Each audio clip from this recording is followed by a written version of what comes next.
Baruch Hashem. Today's daf yomi is Chullin daf nun vav Chullin 56, and we're going to start on top of 56a at the Mishnah. The Mishnah previously we discussed these are the treifos by an animal, these are the ksheros by an animal, and now we're talking about elu treifos ba'of. These are the treifos by a bird or a fowl. Here the Rashi says even though the whatever is a treifa by an animal is the same by a bird. Nevertheless, our Mishnah needs to tell us this because each time the Mishnah is telling us something, there's some nuance that either we might have thought it was differently or it's adding on a little bit. So, for example, it's teaching us about the psuka sagargeris that just like the severing of the trachea is treifa by a behema, so too it's by an oaf. But we might have thought that since the life of the fragile is the life of the oaf is more fragile because they only need one siman. So therefore, maybe the trachea not also is going to be disqualified with just a drop, just a mashal, and you don't need the severing of the trachea. So that's an example. Each time has a little bit of a chiddush. So the Mishnah tells us elu treifos both. These are the treifos by a bird. The kuva saveshet, if the trachea is just has a hole in it, psuka sagargeris, or if the esophagus has a hole in it, and the trachea is severed, majority of it. Hikta chulda al rosha. Let's say the chulda, the weasel, struck the bird or bit the bird on the head, but makom she'oso satrefa, in a place where if it would have been a hole in it, that would have made it a treifa. Nika vakorkavan, if the gizzard, which is where the animal breaks down, the bird breaks down the food, if that has a hole in it, Nike vadakin, if the intestines have a hole in it, nafla, or if it fell into a fire, and v'nechmeru b'nei me'eha, and the intestines, the internal organs change their colors. Im yarokim, if they turned to yarok, yarok is either yellow or green, it changes color. Psuim, it's disqualified. But imadumim, if they became red, then we're going to say it's ksherim because that's an indication it's just like a temporary bruise. Darsa, let's say an animal, a human being trampled on this animal with his feet on this bird, or utarfa bakosel, or let's say he hit it against the wall, osha ritzitsta behema, or maybe an animal smacked it down.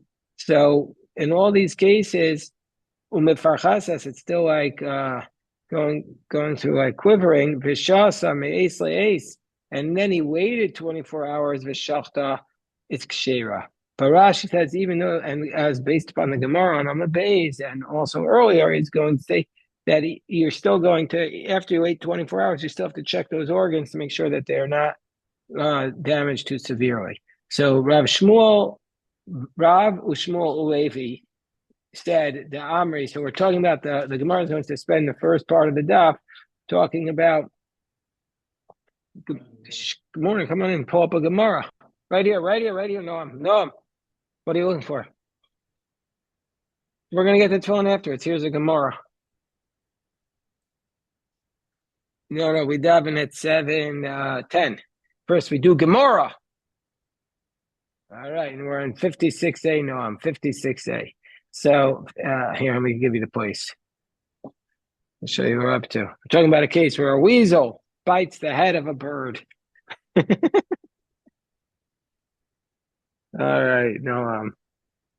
There you go, Noam. So the weasel bites the head of the bird. So Rav Ushmuel Levi de Amri, they said, what do you do if the weasel bit the head of the bird? So they allowed you to check to see whether or not it's a treifa. And how would you check? They said, "Machnis yado lefnim." You stick your hand into the mouth of the bird or the chicken, bodek, and you check in mevatzbeitz va'ola treifa. If when you push up the palate, it goes right through the top of the head. That means that the weasel did puncture the head of the brain of the membrane around the brain, and therefore it's a treifa. Vimlav, but if when you push it up through the palate, it stays, then it's kashera, then it's kosher. The Gemara says, wait 1 second. There's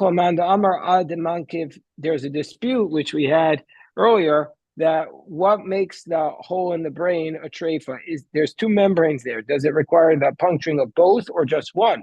So this is works well according to the position that says ad mankif karma tatai, that until you puncture the bottom membrane, unless you puncture both membranes, it's kosher. But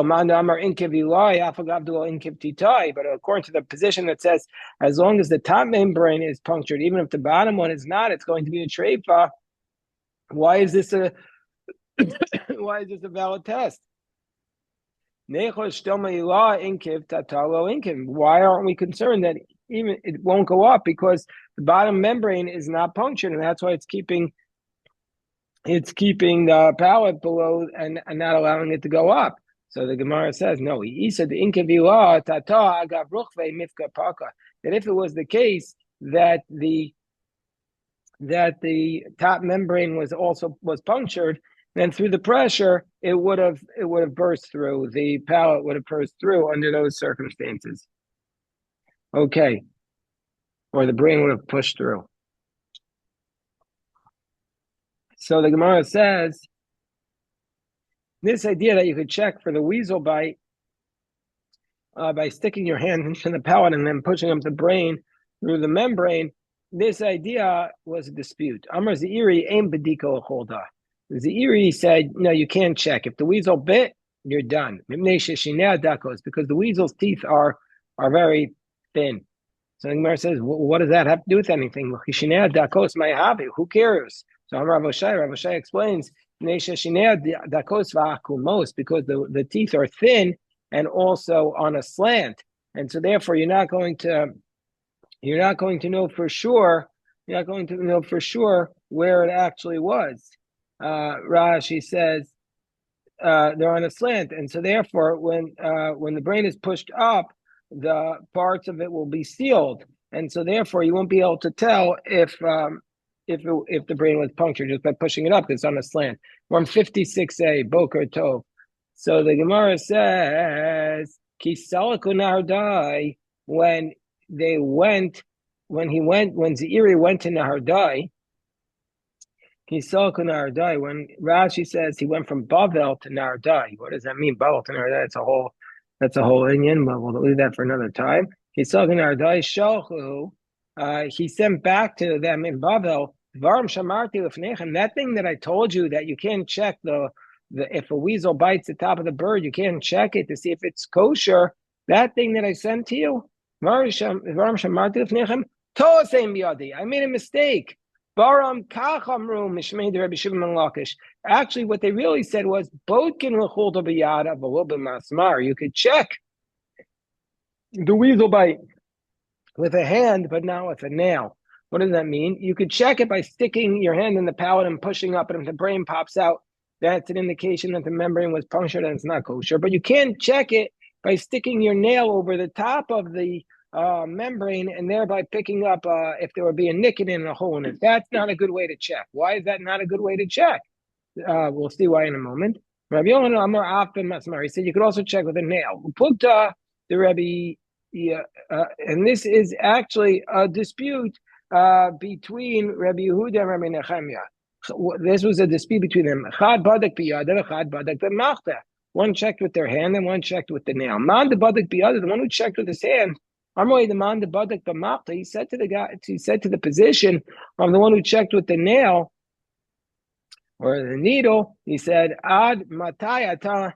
How long are you going to keep costing the Jewish people money? Because you're checking with a needle, and yeah, sure, maybe that's a valid way of checking, but sometimes you're going to nick the top of the membrane, and you'll make the puncture, and then people will think it's treif. So you're going to actually end up costing the people money. So how long are you going to do this? So so the other one responded, the one who checked with the nail said,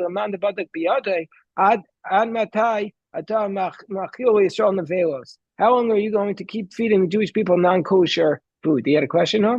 Yeah. Are they saying that the bird that was bitten remained alive after or died? Right. No, if it had died on its own, then for sure you can't eat it because doesn't have a proper shlita. So it had a weasel bite, then you took it and shechted it. So now we want to know if the weasel bite in itself made the animal a treifa. If the membrane in the brain was punctured, then you wouldn't be able to eat it, even if it was slaughtered properly, because that's what's called a treifa. It has a mortal wound. If the animal has a mortal wound, it's not kosher. So that was a good question. So, how are you going to feed the Jewish people nevelos? Nevelos is typically speaking the definition of an animal that's not slaughtered. The Gemara says vashchuti, it was slaughtered. Ela treifos. A treifa is an animal that's slaughtered, but it's still not kosher because it has a mortal wound. Shema nikov krim shamoach. How are you going to keep feeding them these treifos? Maybe this chicken with a weasel bite has a punctured membrane. So the Gemara now says. So we see, by the way, that this was basically competing values in determining whether or not something's kosher. One is we don't want to cost people unnecessary money. On the other hand, we don't want to feed people treif.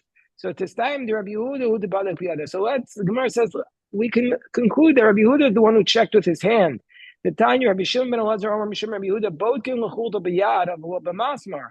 Now Rabbi Yehuda said we check the weasel with our hand, but not with the nail. Nishbar atzem. But if the basically the bone broke, i.e. the skull, afal pishlo nikav krum shal moach, even though the membrane is not punctured, it's a treifa. So we'll deal with that second part. But first, to stayim. So that's a proof that Rabbi Yehuda is the one who said you check with your hand. But the Gemara says, but hagufa kasha. But this brisa is we need to understand it more. It's internal contradiction. Amris bodkin l'chulta b'yadav or b'maspar. You said you could check for the weasel, the bite with your hand, but not with the nail. Alma, we see from here is b'dikusa. We see from here you could check inspection to see if the membrane is broken. But then we say if the skull is broken, even though not the membrane. We see from here, we say it doesn't make any point to check because it's already, we don't care. If the skull is broken, it's not kosher. So that doesn't work. So how do we understand it? So the Gemara says, yeah, well, the last clause of that brisa, seifa asan, is talking about a different type of bird. Seifa asan la'ov shamayim. It's talking about the idea that you can check. It's automatically treif if the skull is broken. That's talking about a aquatic bird. Whole the enlo krum, because they have no membrane over their brain. Enlo krum, you really think they have no membrane? Ella whole of the krumo rach. It's got a very soft membrane. There's no point even checking. It's not kosher. So Amalei Ram Nachman Ravanan Mar Amar Shmuel was taught about Shmuel that badik biyada u'makasha. Okay, we're going to have a lot of repetition in the next few lines. And Shmuel used to check with his hands and say it's kosher. Rav would check with his hands. Hatani Levi and Levi also taught Treifu Shemanu Chacham Behema Kinegdam Ba'of. You have the same treifos by an animal, the same ones by a bird. Yes, or an oaf, but the bird has one more. Nishbar etzem afal bishul nikav krim shamoach. What about the fact that Levi taught from the brisa that you can't check? So the Gemara says, no, that was that was by the aquatic bird. Whole of Enlo Krum. Enlo Krum is something that has no membrane. Whole of the Krum Arach, it's soft. So therefore it's treifa if the skull is broken by the aquatic bird. Ahitana Golta, there was a hen, the Havebe Rav Chana.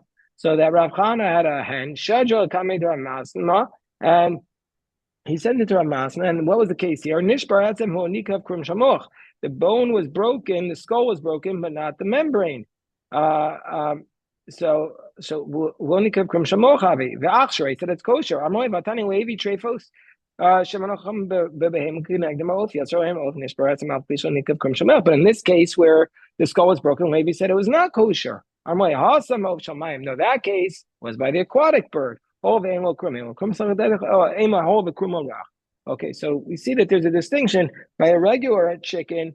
Then you could check the membrane. The dispute: do you check it with your hand by pushing up the palate and seeing if the brain pops out, or do you check it with a nail? But by an aquatic bird, you can't check. You can't check for a puncture of the membrane. So if the skull is broken, then the animal is not kosher. Rav Shizvi Badik B'Shimsha used to use the sun to check, holding it up to the sun to look for the hole. Rav Yemer Badik B'Maya, he checked with water, by putting water over it and seeing if it went into a hole or if the course changed. Rav Yaakov Badik Begila Dilchitisa, he checked with like a stalk of the wheat. Like you have some little flowers at the end of the wheat stalk. Amrav Shizbi, Hani Avzi di Dan K'Ovshel Mayan Damian. Our geese, those are the aquatic birds. When we say the aquatic birds, those are our geese. They have a very soft membrane. So if the skull is broken, the animal's not kosher. And then we said naflo or that if the chicken fell into the fire, if it changed colors to yarok, which is either green or yellowish, then we're going to say it's not kosher. But if it's red, it's kosher.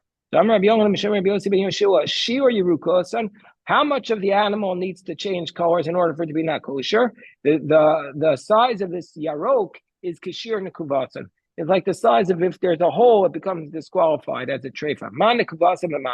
Just like if there's a hole, it's any amount. If there's any amount of a hole in the esophagus, so too the discoloration is any amount. Let's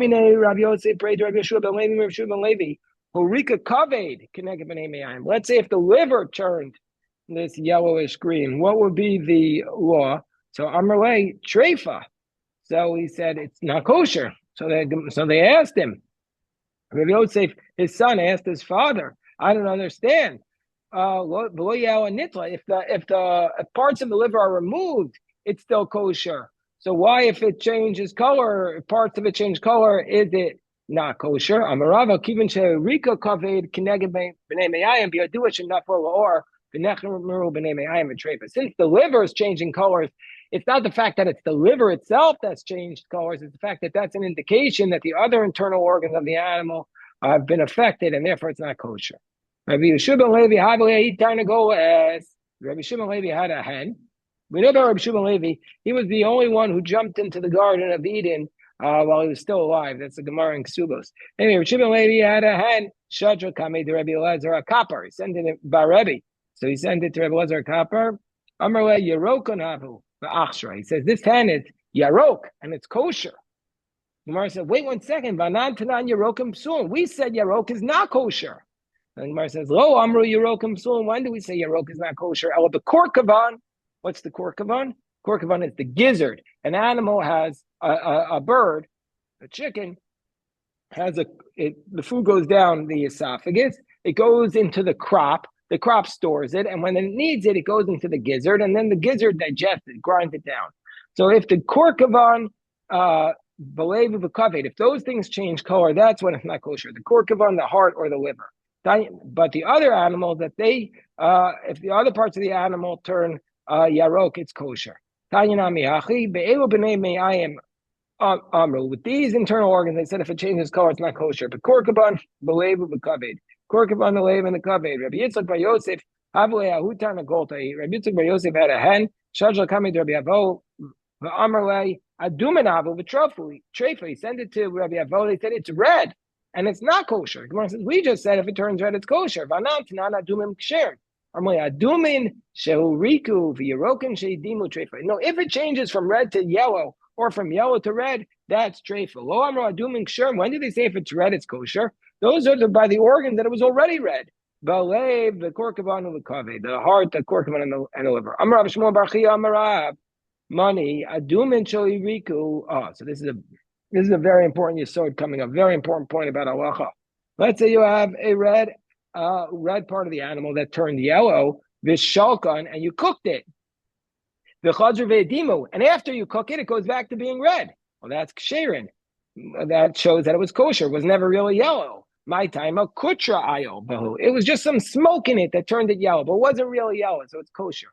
So I'm Rav Nachman bar Yitzchak. Afanan nemar. So we'll say the opposite. Adumin. Let's say it was red. Shaloi riku, and it didn't turn yellow. Vishalkan, and then you cooked it. Meaning, let's say you have one of those organs that are red, like the liver, and then you cooked it, and then it turned yellow. Treifa. Then we'll say it's a treifa. My time. So it revealed its true colors by cooking it. It shows that it actually wasn't healthy. So then Rav Ashi says, so if that's the case, if sometimes you'll cook the animal and when you cook it, you'll realize it wasn't kosher. Therefore, you should never be allowed to eat. You should always have to cook it, because if you cook it, then you'll reveal whether or not it had a problem with it from the beginning. But the Gemara says, no, we don't say that. Even though Rav Ashi was at the end of the Gemara, He wrote to Gemara. Rabbeinu Rav Ashi wrote to Gemara. No, says the Gemara, we don't accept that. Who wrote this? Somebody who came after Rav Ashi. Viloi, this is not correct. We don't assume that there's something wrong with an animal unless there's a strong strong high percentage. But generally speaking, unless we have reason to be concerned, we don't have to be concerned. And so, therefore, since this idea of an animal having an organ that had been in the fire was not common, we don't have to cook it to make sure that there's nothing wrong there. We don't assume something is bad. Darsa v'tar fabakosa. Let's say he trampled on the bird. It's not kosher. Okay, but if you trample on it, and it said in the Mishnah, if you wait 24 hours, it's kosher. But you still require bedika. You still require inspection because maybe the spinal cord is broken. The eluk sheres both. These are the parts of the bird that are kosher. Means that even though they have a defect in them, it's still kosher. What is that? Nikva agargaris, if the trachea has a hole in it. Ocha nistika, or if the crack lengthwise in the trachea. Hikta chulda rocha makom shein also treifa. Or if the weasel bit the parts of it that don't make it a treifa. Or nikef hazekfek. Or if the zefek is the crop of the bird, right at the end of the esophagus is the crop. So if that part has a hole in it, it's still kosher. Rabbi Omer afilu nitel. Rabbi said even if it has no crop, yatsu b'nei me'ah v'lo nikfu. Or let's say the internal organs have popped out of it, but they didn't have a hole in them. We're talking about a case. He slaughtered the animal, and the internal organs had popped out. So the Gemara is going to discuss this case more. Then we're going to say under those circumstances, it's kosher. Nishtabru gapel. Let's say the wing bone broke. Nishtabru ragla, or the feet broke. Or nimratu kinafel, or part of the feathers, the parts of the feathers that were the large feathers that are on top of the whole body, if they were plucked out. Rabbi Yehuda Omer imnatla nutza. But Rabbi Yehuda says if the small feathers that are right next to the flesh, if they fell out, that will be disqualified. Okay, so now Tan Rabbana Ma'isa Rabbi Sima Rabbi Tzadok Sha'ochu Ba'aber Shama Balud. They went to, this was after the temple was destroyed, but they were still making new leap years. So they went to make the leap year in this place called Lud.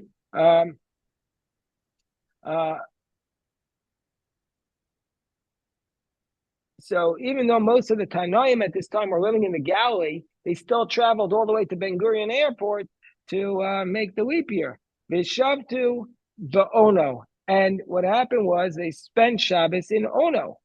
Vahoru b'tarpachas kerebi bezefek. Now remember, Rebbe said that even if the crop was removed, it's going to be kosher. And so they made a ruling about the womb, like Rebbe said about the crop. So the Gemara says, well, what does that mean? Horu b'tarpachas li'isura, kirebi bezefek lehatira. What does that mean? Do they say that they ruled that if the womb was removed from the animal, it's treifa, and so too they ruled by a zefek, like Rabbi, that it's kosher. Odilma, meaning to say they ruled that a womb is prohibited, but about a crop they ruled it's kosher. Odilma horu b'tarpachas latera kerebi bezefek. Or maybe they're allowing a womb just like Rebbe allows a crop if it's removed, but they don't tell us anything about what they ruled about the crop. So maybe what's going on? Or they don't agree with that by Rebbe by a crop. So the Gemara says, take it. We don't know. Okay, unresolved. So now the Gemara says, the top part of the crop, nidon kaveshet. We're going to view it like the esophagus. I mean, say that top is going. So if it has even a small puncture in it, it's not kosher. Heicha, where is this? Meaning to say, where from the part where it starts to get narrower in towards the esophagus. So that's the part that's like the esophagus. So All right, we'll stop here. This is today's daf, Baruch Hashem, and we'll have it now. But have a great day. Shikoyach.